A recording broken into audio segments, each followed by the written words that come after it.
On my 69th birthday, my son sent me a text. It contained just 2 sentences, and his wife even liked the message. That single text ended up costing them their access to a $30 million family fortune. What happened next is a story about what happens when you mistake a father's kindness for a fool's weakness. If you believe that family should be built on respect, not entitlement, then please like this video and subscribe to the channel. Let me know in the comments where you're listening from, because I want to know how far this story travels. It all began on the quietest birthday of my life. The silence was the first thing you'd notice. In a house like mine, a sprawling custom-built home in the Green Hills of Connecticut, silence is an achievement. It's a testament to thick walls, insulated windows, and a life carefully curated to keep the noise of the world at bay. But on this particular evening, the silence wasn't peaceful. It was heavy. It was the sound of absence. I sat in my leather armchair, the one my late wife Anna always said made me look too serious, and stared at the grandfather clock in the hall. Its steady rhythmic tick was the only thing marking the passage of time. 68 years had come and gone. Now the 69th was slipping away 1 second at a time, unnoticed by the 2 people who mattered most. My phone lay dark on the polished oak table beside me. I'd picked it up a dozen times, my thumb hovering over the contacts, only to set it down again. They're busy, I told myself. Leo has that new project, and Chloe is probably planning another one of her charity galas. It was an excuse, and a poor one at that. A son doesn't forget his father's birthday. Not unless he is taught to. Or perhaps not unless he has been given so much that there's nothing left to be grateful for. The house was filled with ghosts of a happier time. I could almost hear Leo's childhood laughter echoing from the staircase, or see Anna arranging flowers on the mantelpiece, her smile brightening the entire room. After she was gone, I had poured everything I had left into our son. I saw it as my duty, my final promise to her. I had provided. I had enabled. I had given him a life free of the hardships I had faced building my architectural hardware empire from a dusty workshop into a national brand. I had given him everything I realized with a slow, sinking feeling, except for a reason to respect the man who had provided it. Finally, the ache of loneliness became too much to bear. I wasn't looking for a gift or a party. I just wanted a connection, a simple acknowledgement that I still existed in their world. With a sigh that seemed to carry the weight of the last decade, I picked up the phone. My fingers felt clumsy as I typed out the message. I read it over and over, deleting words, trying to make it sound casual, anything but desperate. In the end, I settled on something simple, something a father says to his son. Just wanted to say I love you both. Hope you're having a good week. I hit send before I could second-guess myself again. For a moment, I felt a flicker of relief. The message was sent. The silence was broken. Now I just had to wait. I didn't have to wait long. Less than a minute later, my phone buzzed on the table. A surge of warmth and hope shot through me. He replied. He remembered. Maybe they were just busy. Maybe I was just an old man getting sentimental and overthinking everything. I smiled to myself as I reached for the phone, my heart feeling lighter than it had all day. Then I read the message. The screen glowed in the dim light of the living room, illuminating 2 sentences that felt colder than the October air outside. We need space from you. Please don't reach out anymore at all. I read the words once, then twice. I felt the air leave my lungs as if I'd been punched in the chest. It wasn't the anger or petulance of a young man having a bad day. It was a dismissal. It was a corporate, sterile, HR-approved termination of a relationship. It was an execution. My son had just fired his father. My mind went numb. I couldn't process the cruelty of it. Space for 20 years after his mother died, my life had revolved around giving him a foundation to build his own. But I had made a terrible mistake. I hadn't given him a foundation. I had given him a fully furnished penthouse, and he was now complaining about the landlord. As the initial shock began to subside, my eyes focused on a small detail below the text bubble. a detail that took the cold cruelty of the message and dipped it in poison. It was a small red heart icon, and next to it 2 words, "Chloe liked this message." That was the moment everything broke. The heartbreak I felt wasn't a loud shattering sound. It was a quiet, deep fracture, the kind that splinters a solid foundation until the whole structure is compromised. Chloe, his wife. The woman whose lavish wedding I had paid for without blinking, the one who drove a Range Rover I had bought her as a birthday present. Her liking that message wasn't just agreement. It was applause. It was a digital high five for her husband's cruelty. In that moment, I saw their partnership with blinding clarity. They weren't just a couple. They were a team united in their entitlement. The memories, the ones I had pushed aside for years to keep the peace, came flooding back. They weren't individual events anymore.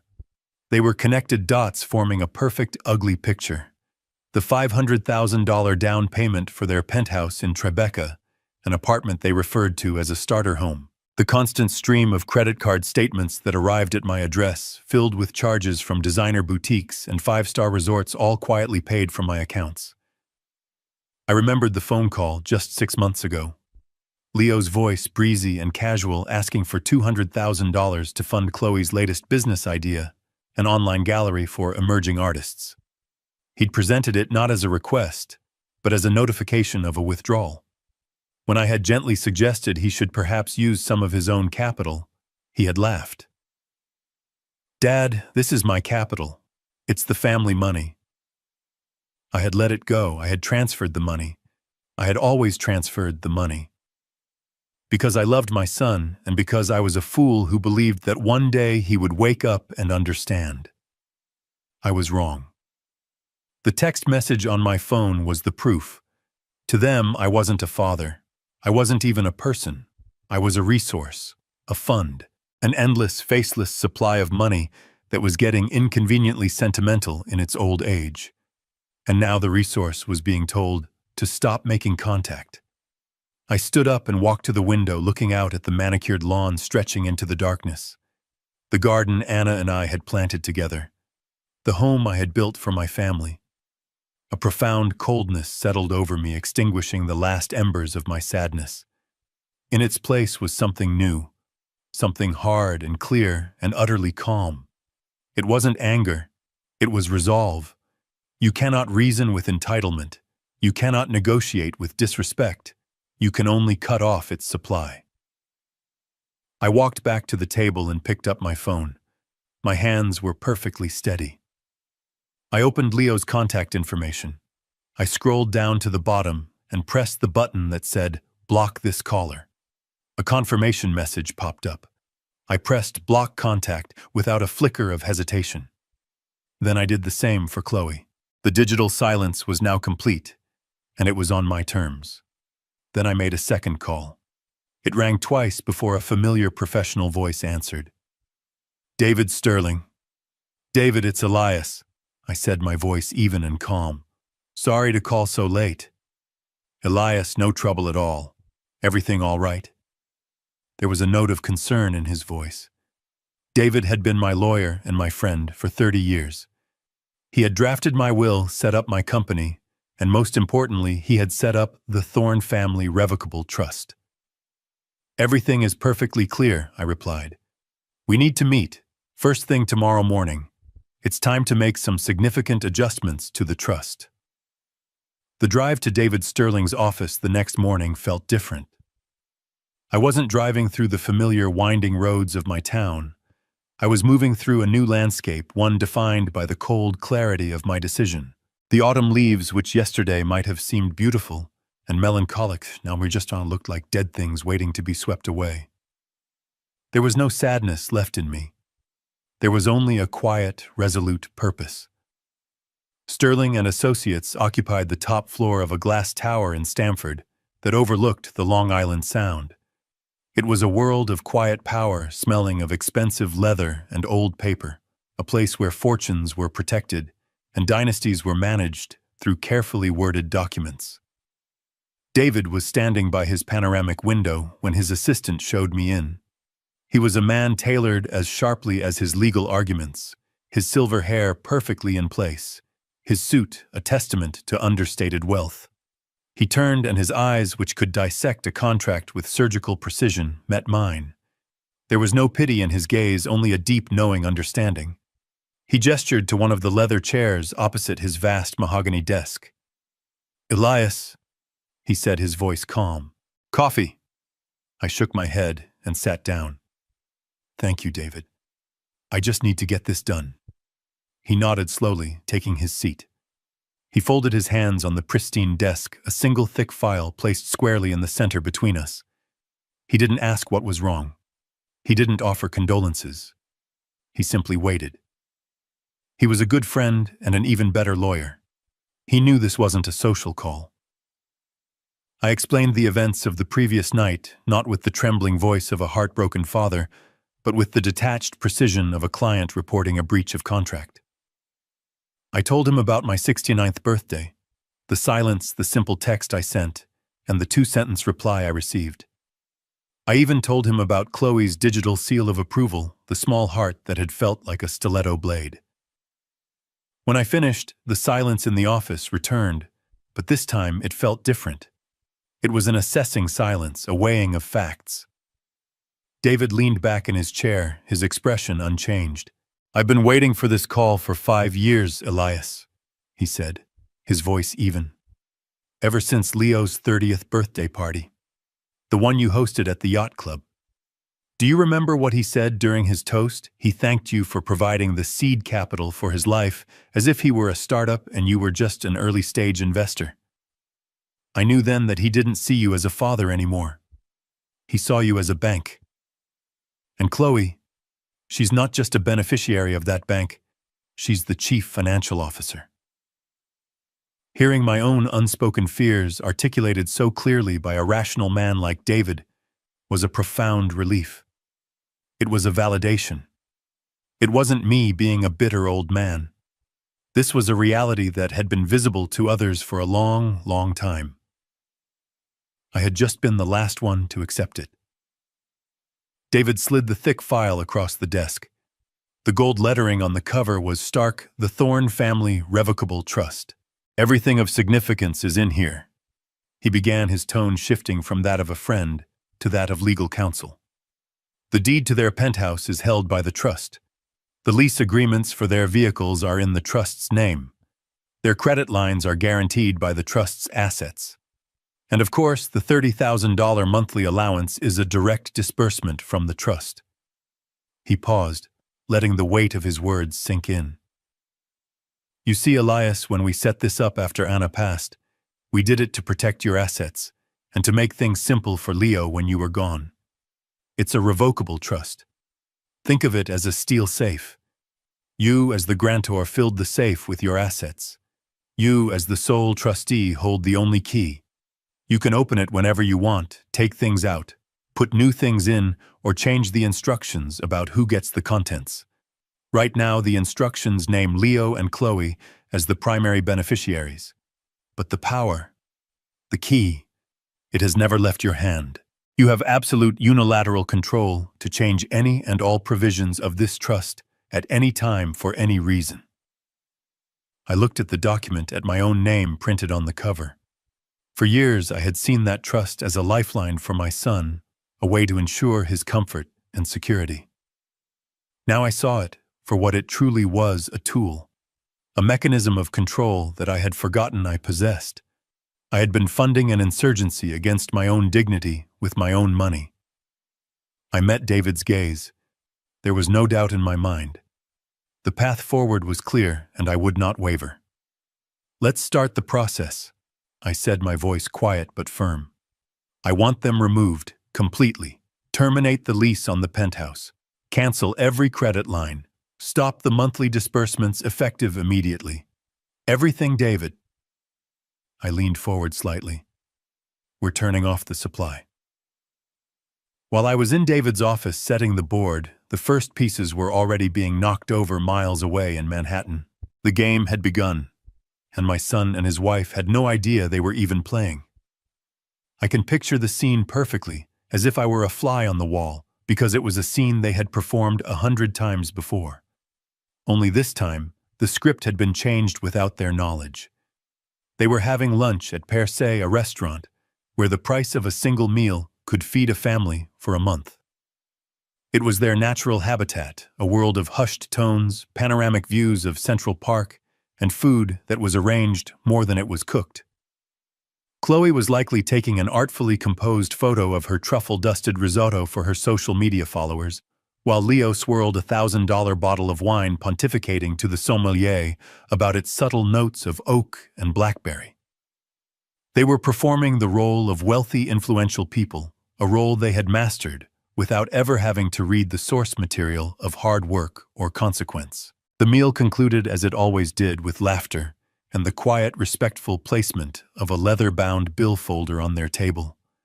Leo would have picked it up with that casual air of ownership. He had a gesture he'd learned from watching me, but without understanding the weight behind it. He wouldn't even have looked at the 4-figure total. Why would he? The money wasn't real to him. It was a concept, a river that flowed endlessly from a distant mountain he never had to climb. He would have handed the waiter his American Express black card, the one made of titanium, the one he called his heavy metal, and leaned back ready to discuss whether they should fly to Aspen or St. Bart's for the weekend. A few minutes would have passed, long enough for the conversation to resume, long enough for the performance to continue. Then the waiter would have returned to the table, his expression a perfect professional mask of apology. "I'm very sorry, Mr. Thorne," he would have said, his voice low, "but the card has been declined." Leo's first reaction would have been a short, incredulous laugh. "Declined? That's impossible. Run it again. Your machine must be acting up." It was a statement of fact, not a request. In his world, that card did not decline. The universe did not operate that way. Chloe would have looked annoyed, bothered by this small, vulgar tear in the fabric of their perfect afternoon. The waiter would have obliged, of course. He would have returned a minute later with the same result. "My apologies again, sir. It seems there is an issue with the card. Perhaps another form of payment." The annoyance on Leo's face would now be mixed with a flicker of genuine embarrassment. He was being challenged in his own arena. He would have pulled out a second card, a platinum visa, with a dismissive wave. "Here, this one has no limit." But it did have a limit. A new one set to 0. The waiter's third trip to the table would have been more somber. The professional smile was gone, replaced by a look of cautious concern. Chloe, sensing a real problem, would have stopped scrolling through her phone. "Leo, what is going on?" she'd hiss. She would then offer her own card, a sapphire reserve, with a look that dared the universe to decline it too. It was declined. The table, once a stage for their affluence, was now an island of quiet, escalating panic. The laughter was gone. Their voices were now urgent whispers. "What is happening?" Chloe would demand. "Did you miss a payment?" "Of course I didn't miss a payment." Leo would snap back, his confidence completely shattered. "My father's office handles all of it. It's all automated through the trust.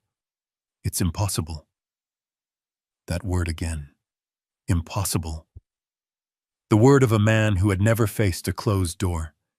He'd pull out his phone, a desperate attempt to restore order to his crumbling reality. "I'm calling Dad. There's been some kind of massive screw-up at the bank." He would tap the screen, bringing my contact photo up. He would press the call button and raise the phone to his ear, expecting to hear the familiar ring. But there would be no ring. Just the flat, immediate silence of a call that goes straight to voicemail. His brow would furrow in confusion. He would try again. Same result. The connection was instantly severed. A cold dread would begin to creep into his expression. This wasn't a technical error. This felt different. He'd switched to text messages, his thumbs flying across the screen. "Dad, what's going on with the cards?" "None of them are working. Call me."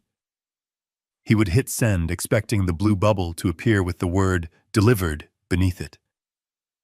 Instead, a green bubble would pop up and underneath it, a small damning notification in red letters, "Message failed to send." He would stare at it, his mind refusing to connect the dots. Then he'd try again, and again, the red letters mocking him each time. And then the horrifying realization would dawn on him. This wasn't a network issue. This wasn't a banking error. This was a wall. A deliberate, impenetrable wall. He had been blocked. "He blocked me," he would whisper, his voice hollow with disbelief. "My own father blocked my number." Chloe's face would have turned pale beneath her expensive makeup. The problem was no longer about paying for lunch. It was existential. Why would he do that? "What did you do?" she would ask, her voice sharp with accusation. "I didn't do anything." He'd insist, his mind racing, trying to find a reason, an explanation for why the world had suddenly turned upside down. We told him we needed some space." The absurdity of the situation would have hit them then. Stranded in one of the most expensive restaurants in New York, unable to pay. "How are we going to pay for this?" Chloe would whisper frantically, looking around to see if anyone was watching their little drama unfold. "The mortgage payment is due on the 1st, Leo, and the lease on my Range Rover. What are we going to do?" A desperate hope would flicker in Leo's eyes. "The allowance," he'd say. "The 30,000. It was due yesterday. It has to be in the checking account. It's automatic." "Then check it," Chloe would command. "Check it now." With trembling hands, Leo would have opened his banking app, his face illuminated by the pale blue light of the screen. He would stare at the balance, his expression slowly turning from panic to utter despair. He'd look up at his wife, his face ashen. "It's not there," he'd say, the words barely audible. "The transfer never came." In the days that followed my meeting with David, my silence became my primary weapon. It was not a passive absence of sound. It was an active, strategic presence. While my son and his wife were screaming into a void, my life became more peaceful than it had been in years. I tended to my garden. I spent afternoons in my woodshop, the scent of fresh-cut cedar filling the air. I read the books I'd been meaning to get to for years. I did not check my phone obsessively. I did not wait for an apology. I had made my move on the chessboard, and now I simply let the consequences ripple outwards, knowing they would find their targets with perfect accuracy. The first ripple hit their home life. I could picture Chloe dressed in her $200 yoga pants, waiting for the weekly cleaning service to arrive. She would have grown impatient, tapping her foot on the polished hardwood floors she had never once cleaned herself. Eventually, a text would have arrived from the agency, a message of polite corporate finality. "Dear Ms. Thorne, we are writing to inform you that your service agreement has been suspended due to non-payment." The dust bunnies would begin their slow, quiet conquest of the penthouse. The next ripple would have found Leo. He would have arrived at his exclusive gym, a place where trainers cost more per hour than most people make in a day. He'd be ready for his session only to have his key fob denied at the entrance. The receptionist, with a practiced sympathetic wince, would have informed him that his membership had been frozen. For a man like Leo, whose identity was built on a foundation of effortless access, a closed door is not just an inconvenience, it's an insult to his very being. Then the smaller daily comforts would have vanished. The curated boxes of organic pre-portioned meals would stop appearing at their doorstep. They would be forced to navigate a grocery store, a place they probably viewed with the same anthropological curiosity as a museum. The automatic payments for their wine club subscription, their streaming services, their dog walker, one by one, the invisible pillars holding up their effortless life, began to crumble. The world they knew was being unplugged, circuit by circuit, and that is when the next phase began, the liquidation. Pride is a luxury item, and theirs was the first thing they had to sell. I can imagine the tense, bitter conversations in their once perfect apartment. Chloe, her eyes filled with a rage born of fear, pulling out the designer handbags I had bought her. Each one a symbol of a life that was evaporating, before her eyes. Leo, his hands trembling slightly, taking off the Swiss watch I had given him for his 30th birthday. They wouldn't go to a common pawn shop. Their pride wouldn't allow it. They would have visited high-end consignment boutiques on Madison Avenue, pretending they were simply curating their collection, all while desperately hoping the check would be large enough to cover next week's expenses. The very gifts I had given them out of love were now being converted into survival cash. The irony was as sharp as it was painful. Their arrogance, once a fortress, was now just rubble. In its place, a raw, primal fear began to grow. The world, for the first time in their lives, was not bending to their will. The safety net they had taken for granted, the one they never even acknowledged, was gone. They were in a free fall, and the ground was rushing up to meet them. Fear is a powerful teacher. It's the one lesson I realized I had failed to give my son, and now the world was teaching it to him for me. Their attempts to reach me became more frantic. My phone, which I kept on silent in my study, became a silent testament to their desperation. Unfamiliar numbers would flash on the screen. I'd let them go to voicemail. An hour later, I would listen. It was always Leo, his voice tight with a forced artificial calm. "Dad. It's me. I'm calling from a friend's phone. Pick up. This isn't funny anymore. We need to talk." The word need was still there. He still believed he was in a position to make demands. More calls came. More texts from numbers I didn't recognize, each one more urgent than the last. They were a frantic storm beating against the stone walls of my silence. But inside those walls I was at peace. I didn't need to block these new numbers. My silence was the only block necessary. It was my answer to every question, my response to every demand, and my rebuttal to every accusation. It was a constant, unwavering, and deeply unsatisfying no. They had asked for space. I was simply giving it to them in a way they had never expected. A month passed. For me, it was a month of quiet routine and newfound peace. For them, it was a month of slow-motion drowning. David kept me informed of the key developments, not out of a sense of gossip, but as a matter of legal record. I knew the money they'd gotten from selling their trinkets wouldn't last. It was like using a teacup to bail out a sinking yacht. They were patching small holes while a gaping chasm was opening up beneath the waterline.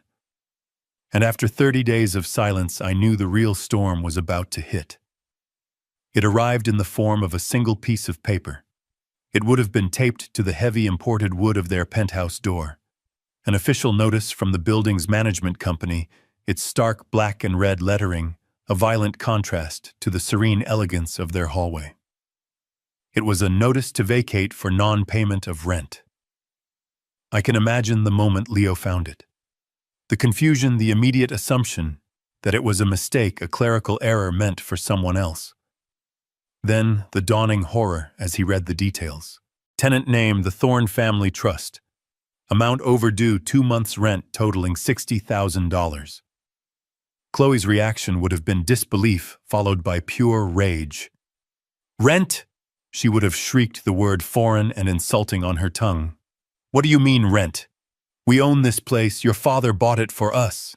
And that would have been the moment of true, soul-crushing revelation for my son. He would have had to admit the truth, perhaps, for the first time, even to himself. I thought he did," he'd stammer. "He always just handled it." They were living in a gilded cage and had never once thought to ask who held the key. The foundation of their entire life, the very floor beneath their feet, wasn't solid ground. It was a rental agreement, and the lease had just expired. The security they had felt was an illusion, and it had just vanished. As if the universe had decided to choreograph their downfall with maximum efficiency, the second blow landed that very same afternoon. Reeling from the eviction notice, their world shrinking to the four walls, they had less than 30 days to vacate. Chloe must have decided she needed to escape. Maybe she was going to a friend's house to complain, or to her mother's to cry. She would have stormed out of the building, her face a mask of fury, and walked towards the spot where she always left her white Range Rover. But the car wasn't there. In its place was a tow truck, its yellow lights flashing with a kind of cheerful indifference. Her car, her status symbol, the vehicle she had so proudly featured in her social media posts was already hooked. Its front wheels lifted ignominiously off the pavement. A man in a jumpsuit with a clipboard would have met her protests with a shrug. He had the paperwork. The vehicle was being repossessed. Lessee the Thorne Family Trust. Account status. Delinquent. This wasn't a private failure. This was a public spectacle. The doorman who had for years rushed to open her door would have watched with a carefully neutral expression. Neighbors would have peered from their windows. It was the ultimate social humiliation, a real-time downgrade of her entire existence played out on the streets of Manhattan. She could scream, she could threaten, she could cry. It wouldn't matter. The man with the clipboard held all the power. The truck would have groaned, pulled away from the curb, and taken the last vestige of her curated life with it. That was the breaking point. The 1-2 punch of losing their home and their transportation in the span of a few hours shattered whatever composure they had left. Panic in the face of a declined credit card is one thing. The terror of impending homelessness is another entirely. A person's true character isn't revealed in comfort. It's forged in crisis. I had provided my son a lifetime of comfort.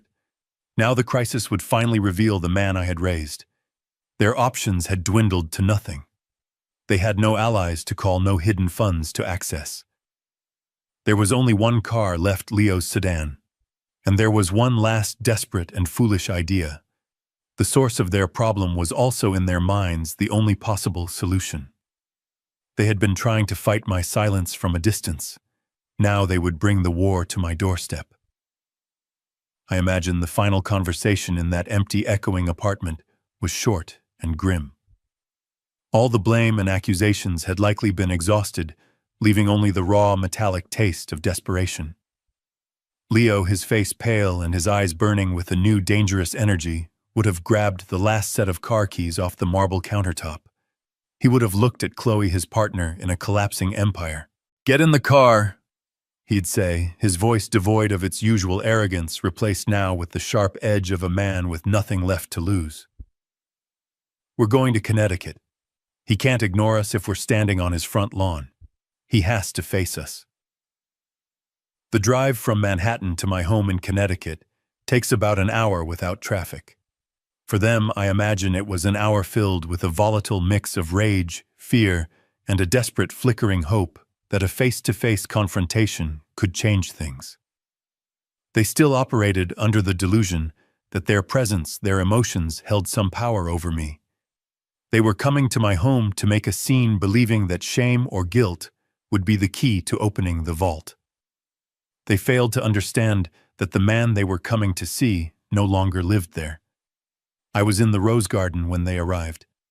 My security system had given me a quiet, discreet notification on my watch a few minutes earlier: vehicle approaching. I didn't need to check the cameras. I knew who it was. The garden was my sanctuary, the place Anna and I had designed together decades ago. Each rose bush had a name, a history.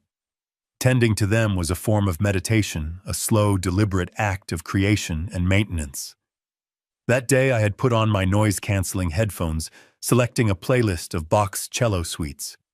The rich, orderly music filled my head, a perfect soundtrack for the task at hand. The world outside, that music outside the 10-foot stone wall that surrounded my property, simply ceased to exist. I knew they were at the front gate. I could imagine the scene without seeing it. Leo's hand jabbing at the intercom button with increasing force.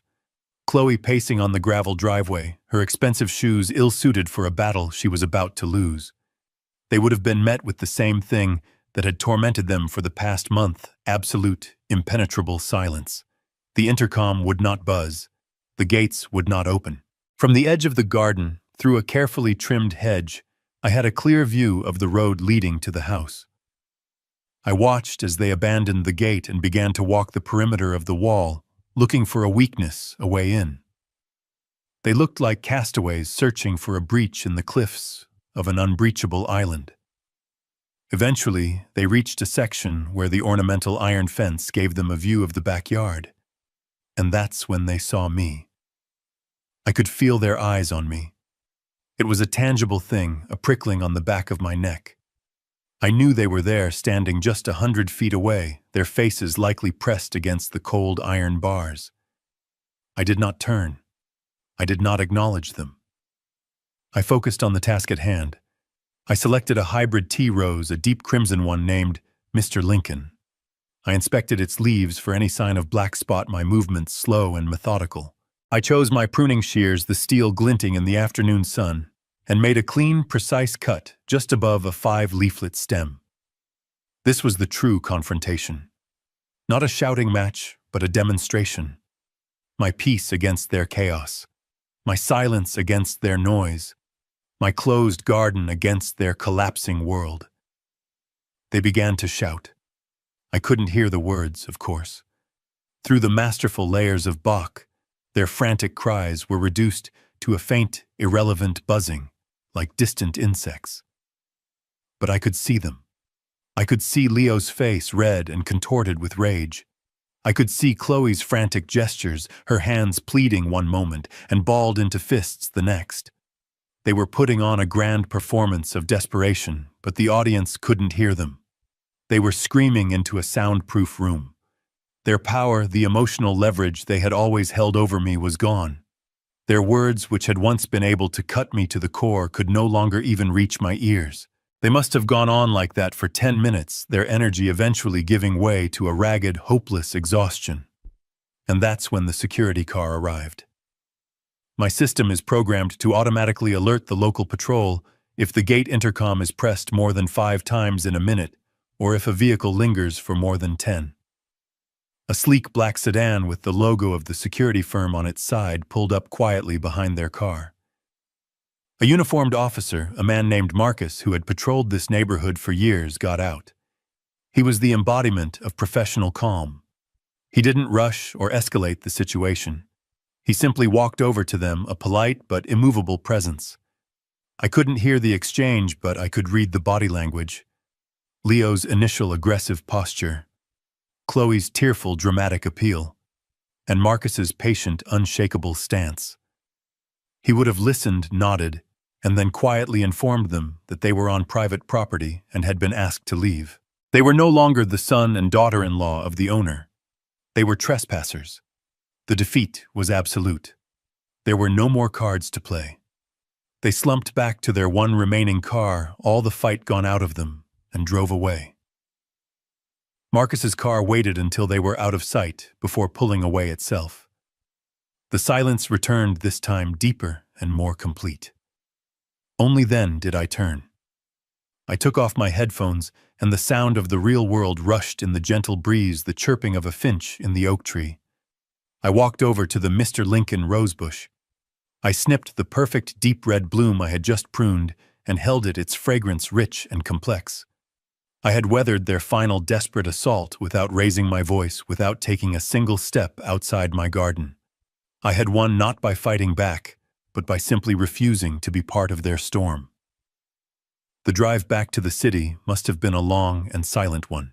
Their final desperate gambit had failed in the most humiliating way possible. They had brought all their fury and desperation to my door, and had been turned away not by an angry confrontation, but by a wall of serene indifference. They had been dismissed. Their power was gone, their resources were gone, and now their hope was gone. What followed was the inevitable final stage of their collapse, the complete unraveling. It began that evening. It was a storm of communication directed at a man who was sitting peacefully in his study reading a book on Roman history. The calls came from numbers I didn't recognize, one after the other, a frantic digital assault. I had set my phone to automatically silence and log any calls not from my contact list. I didn't have to lift a finger. The technology did the work, acting as a silent digital butler, turning away unwanted guests at the door. It wasn't until the next morning, as I drank my coffee and watched the sunrise paint the sky, that I decided to review the events of the night. Not out of concern, but out of a need for documentation. I opened my voicemail and I listened. The first message had come shortly after they would have gotten back to the city. Leo's voice was raw, ragged with fury. "You think this is a game? You think you can just hide behind your walls and your security guards? You can't do this to us. This is our life you're destroying. My wife is a wreck. We're losing everything. Do you even care after everything you were supposed to do for us?" The entitlement was still there, buried under the anger. The belief that I owed him this life of luxury. An hour later, another message from a different number.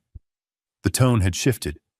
The anger was gone, replaced by a syrupy, cloying layer of fake concern. It was a performance, and a bad one at that. "Dad, it's me. Leo, we're worried about you. Seriously, not answering your phone, hiding away in your garden.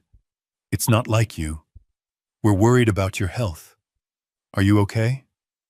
Are you lonely? Please just let us know you're safe. That's all we want." I shook my head slowly at the transparent manipulation. They weren't worried about my health. They were worried about the health of their bank account. The messages continued throughout the night, a descending spiral into utter desperation.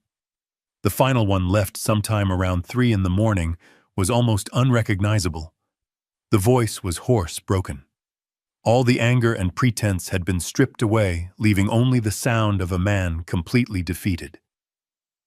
"Dad, please," he whispered, and I could hear the sound of Chloe crying softly in the background. "Please, I'm sorry. Okay, I'm truly sorry. For the text, for everything. We were stupid. We made a mistake. A terrible, terrible mistake. We'll do anything to make it right. I'll get a job, a real one, I swear. We'll pay you back. Just, please don't do this. Don't throw us away. We're your family. Please, Dad. Just call me back." After listening to the last pathetic plea, I exited the voicemail and opened my phone's blocked call registry. My system keeps a log of all incoming activity. I scrolled through the entries from the previous night. Page after page of blocked calls from a handful of unknown numbers, all time-stamped between 7 p.m. and 4 a.m. At the top of the screen, the phone's software had tallied the total. The number was precise: 109. 109 desperate, futile attempts to breach the walls of my resolve. I set the phone down. The experiment was complete. The data was collected. It was time for the final phase. I picked up the phone again and made a single call. "David," what I said when he answered. "It's time. Send them the email." A few hours later, message would have appeared in their inbox, an electronic dove in the midst of their flood of despair. It would have come not from me, but from the formal, intimidating address of Sterling and Associates. The subject line would have been simple: "Meeting regarding the Thorne Family Trust." The message itself was brief, professional, and devoid of any emotion. "Dear Mr. Thorne and Ms. Thorne, on behalf of my client, Elias Thorne, I am writing to invite you to a meeting to discuss the future of the Thorne Family Trust. The meeting will be held at our offices this Friday at 10:00 a.m. sharp. Please confirm your attendance at your earliest convenience." I knew exactly how they would interpret that email. They would not see the cold legal formality. They would not recognize the language of a summons. They would see it as a white flag of surrender. They would believe that their campaign of desperation, their 109 calls, their pathetic apologies, had finally worked. They would think they had broken me. They would believe they were coming to my lawyer's office to negotiate the terms of their reinstatement. They had no idea they were simply coming to sign their own death warrant. The morning of the meeting, I arrived at David's office an hour early. We sat in his private study, the final notarized documents resting between us on his desk. There was no last-minute hesitation, no flicker of doubt. The preceding month had only solidified my resolve. David reviewed the sequence of events one last time, not as a friend questioning my choice, but as a lawyer ensuring the execution would be flawless. "Are you ready, Elias?" he asked. I looked out the window at the city below, a sprawling ecosystem of cause and effect, of actions and consequences. "I've been ready for a long time," I said. "Let's go to the conference room." The room was designed to intimidate. It was a long, narrow space dominated by a single colossal slab of mahogany, polished to a mirror shine. One wall was entirely glass, offering a dizzying panoramic view of the city. It was a room that made you feel small, a place where multi-million-dollar deals and bitter corporate divorces were finalized with the stroke of a pen. It was the perfect venue for what was about to happen. I took my seat at the head of the table with David to my right. The heavy leather-bound document lay directly in front of me. We waited. They arrived precisely at 10 o'clock. Their punctuality was a sign of their desperation. They were led in by David's assistant, and for a moment I saw them not as my son and his wife, but as two strangers walking into a trap. They looked diminished. The weeks of stress had stripped away their glossy veneer. Leo's suit, though expensive, seemed to hang off his frame, and his eyes were shadowed with sleepless nights. Chloe's makeup couldn't quite hide the anxiety that tightened the corners of her mouth. They were trying to project an image of contrite, responsible adults, but they just looked like frightened children who had been called to the principal's office. They sat down opposite me, the vast expanse of polished wood between us, feeling like a chasm. The air was thick with unspoken words, heavy with the weight of expectation. David, ever the professional, broke the silence. "Thank you for coming," he said, his voice neutral. "We have provided water for you. Elias has asked for this meeting to discuss the future of the family trust." That was Leo's cue. He cleared his throat, sat up straighter, and began the performance he had clearly rehearsed. "Dad," he started, his voice straining for a tone of earnest sincerity. "First of all, Chloe and I just want to say how deeply sorry we are. The last month has been a nightmare. But it's given us a lot of time to think, and we realize things got out of hand. There was a complete misunderstanding, a breakdown in communication." He paused, looking for a reaction from me. I gave him none. I simply sat there, my hands resting on the table, my expression unreadable. My silence unnerved him, and he rushed to fill it, his words tumbling out faster now. "We've been under a tremendous amount of stress lately with work and, well, everything. And we acted poorly. That text message, it was inexcusable. It was sent in a moment of frustration, and we never ever meant for it to hurt you. We love you, Dad. You're our father, and that's the most important thing." Chloe, on cue, reached across the table as if to touch my hand, her eyes welling up with crocodile tears. "We love you so much, Elias," she whispered. I continued to listen, my gaze steady. His speech was a masterpiece of evasion. It was filled with we and us, with external pressures and mutual misunderstandings. There was no ownership, no real accountability. He wasn't apologizing for what he did. He was apologizing for how I had reacted. He was apologizing because he was desperate, because his entire world had been taken away and he wanted it back. He spoke for another 5 minutes, his monologue winding through a maze of flimsy excuses and hollow promises about how things would be different from now on. When he finally sputtered to a stop, the silence that fell upon the room was even heavier than before. He looked at me, his eyes pleading, searching for a sign of forgiveness, a crack in my resolve. He was waiting for a conversation, a negotiation.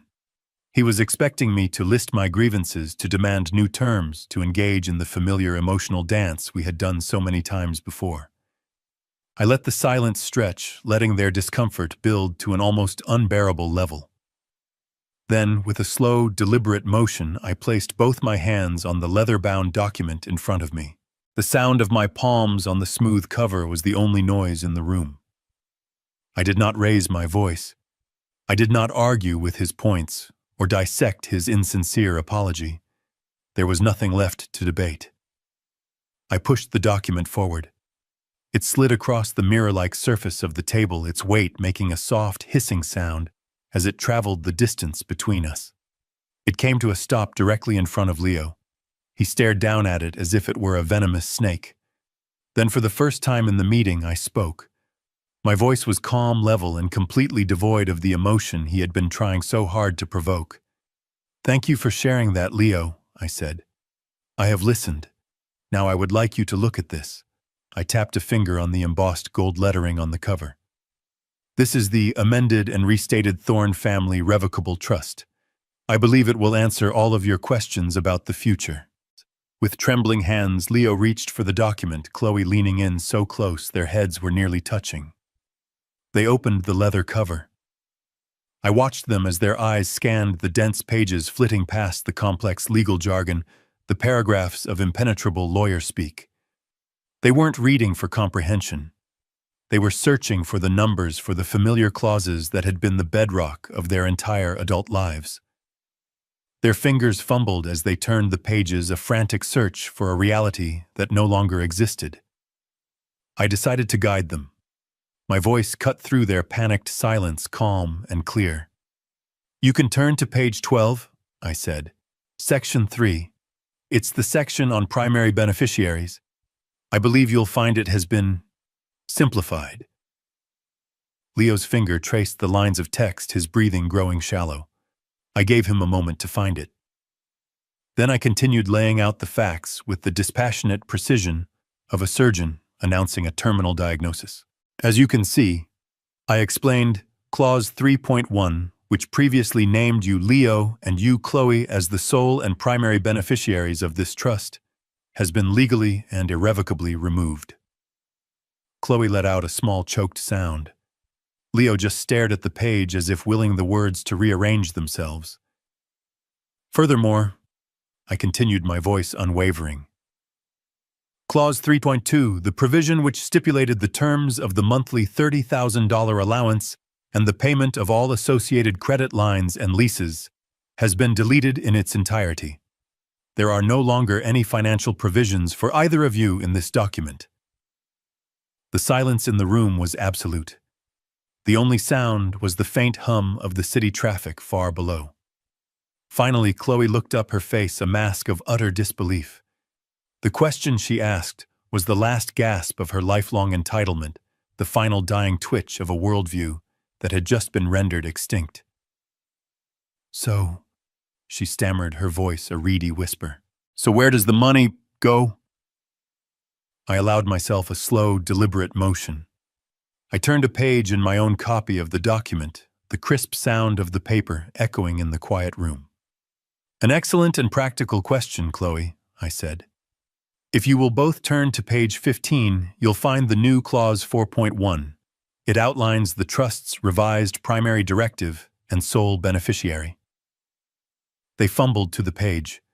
They saw the new title, the new name, but they didn't understand. So I told them.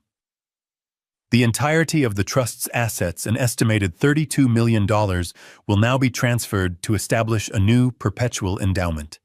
It will be called the Thorne Next Generation Scholarship." Before they could even process the name, David Sterling spoke for the first time, his voice adding a layer of cold legal finality. "The scholarship," David clarified, reading from a summary sheet, "is a full-ride endowment in perpetuity. It will cover all tuition, room, and board for students from low-income backgrounds who have demonstrated exceptional merit and wish to pursue degrees in business administration and industrial design at Connecticut State University." David's words hung in the air, each one a hammer blow. I let the silence stretch for a beat, and then I delivered the final fatal twist. I looked directly at my son. The boy I had raised, the man he had become, the failure he had chosen. "That's the school you dropped out of, Leo," I said, my voice perfectly level. "After I paid for 2 full years, I thought it was about time someone actually graduated from there with a Thorne family investment." And that was it. The collapse was total. Chloe made a sound like a wounded animal. Leo's face already pale, drained of all remaining color. He looked not just beaten, but erased. It wasn't just that the money was gone. It was that his greatest personal failure, the opportunity he had squandered out of laziness and arrogance, had been taken from him and immortalized as a monument to someone else's success. The foundation of his new life would be built upon the rubble of his old one. It was a perfect, inescapable, and legally binding form of poetic justice. They hadn't just lost their future. They had lost their past. 6 months later, I stood at a podium in a university auditorium. The air didn't smell of expensive perfume and catered food, but of old books and fresh paint and limitless potential. I wasn't surrounded by the wealthy and the powerful, but by students and their families, their faces bright with a pride that money could never buy. I looked happier, healthier, and more at peace than I had in 20 years. This was the inaugural awards ceremony for the Thorne Next Generation Scholarship, and I was giving the keynote address. I spoke about my own life, about starting a business in a dusty garage with nothing but a set of tools and an idea. I spoke about the dignity of work, the value of a second chance, and the difference between a price tag and true worth. A legacy, I told them, is not what you leave for people. It's what you leave inside of them. As I looked out at the faces of the young, ambitious students who would now have the opportunity my own son had thrown away, I knew I had finally made a sound investment. At that same moment across the state, my son was learning the language of consequence, a language I had failed to teach him. In a short, silent scene, you could see his new life. The sprawling penthouse was gone, replaced by a small 2-bedroom apartment above a laundromat. The expensive suits were gone, replaced by the high-visibility vest of a logistics coordinator. I saw him on a loading dock, a clipboard in his hand, looking tired but focused, his shoulders squared with a responsibility he had never known. And Chloe, her social media empire, a distant memory, was now managing a boutique clothing store in a suburban mall. I saw her patiently folding sweaters, her expression strained but resilient. The false glamour of her old life replaced by the stark reality of an hourly wage. Their life was no longer beautiful or easy. It was difficult, it was a struggle, and for the very first time it was theirs. Their relationship, I imagined, was a tense and fragile thing, but it was being rebuilt on the solid, unforgiving ground of reality. As I finished my speech and the applause filled the auditorium, my final thoughts were a quiet voiceover, a letter to the past. I had spent 30 years of my life writing checks. I finally realized it was time to start building a legacy. The last and most important gift I ever gave my son wasn't money. It was the very thing he had so cruelly asked for. It was space, the space to fail, the space to learn, the space to finally, on his own terms, stand up. In losing their inheritance, I had given them a chance to earn their own lives. In the process, I had reclaimed my own peace. And perhaps I thought one day I might get my son back. Not as a dependent, but as an equal. A relationship built not on obligation, but on a foundation of mutual, hard-won respect. Later that evening, I was back home sitting in the garden as the sun set, casting long shadows across the lawn. The air was cool and quiet. My phone, which had been silent for 6 months, buzzed on the small table beside me. I picked it up. It was a text message from a number I did not recognize. The message contained a single word. One word and a question mark. Dad. I stared at the screen for a long moment. There was no desperation in the text, no demand. It was just a question, an opening, a first step across a vast canyon of silence. A small, enigmatic smile touched my lips. It wasn't a smile of triumph or forgiveness, but a smile of quiet satisfaction. The power to answer, the power to decide the future was now entirely mine.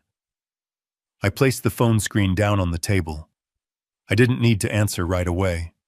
I leaned back in my chair and listened to the sounds of the evening. The silence was no longer heavy with absence.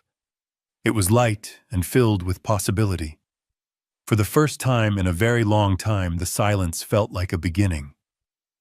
This story is a powerful lesson, that true love must be balanced with firm boundaries. Elias Thorne's generosity meant to provide for his son, instead, created a deep-rooted entitlement that eroded respect and family connection. He discovered that endlessly providing for his children was not preparing them for life. It was disabling them. The most profound act of fatherhood was not writing another check, but finally saying no. By doing so, he gave his son the most difficult but valuable gift of all, the opportunity to face consequences, discover his own strength, and build a life of his own.